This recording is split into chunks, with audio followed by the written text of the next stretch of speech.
দূর চাই, ভাল লাগে না। বউ বাপের বাড়ি গেলে যে কত যন্ত্রণা নিজের। কাজ করতে করতে শেষ রে ভাই।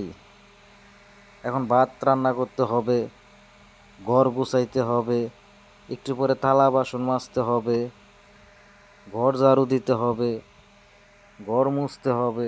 এত কাজ রে ভাই, ভাল লাগে। বউ বাপের বাড়ি যে কেড়ে যাইতো চায়। আচ্ছা, বউ বাপের বাড়ি যাওয়ার দরকারটা কি এত? হ্যাঁ, এই যে কাজগুলো, এত কাজ ডিউটি, সারাদিন ডিউটি করে আইসা এত কাজ করতে কি ভাল লাগে ভাই কোনছে আপনারা?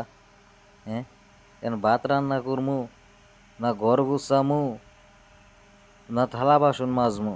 আমি কোনটা করমু? হুম, এমন একটা বউ বিয়া করলাম, কয়দিন পর পরই খালি বাপের বাড়ির জায়গা। ও তো বাপের বাড়ি যাওয়া লাগে, কিছু কইতেও পারি না ভাই।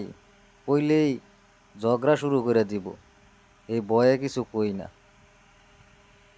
আর নয়তো আপনারাই কোন তো একবার চিন্তা করেন, সারাদিন ডিউটি করে আইসা এই ভাত রান্না কইরা, তারপরে থালা বাসন মাজা, ঘর মুচ্ছা, খায়া দায়া, কোন সময় আমি ঘুমামো আর কোন সময় কি করবো?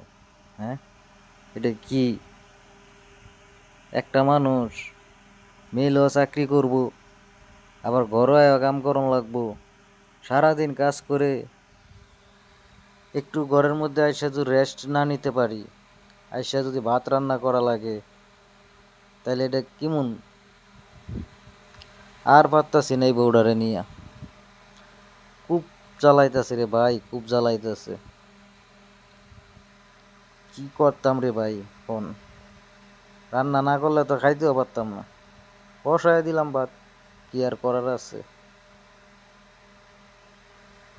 আচ্ছা ঠিক আছে ভাই, আসসালামু আলাইকুম, ভালো থাকবেন সবাই।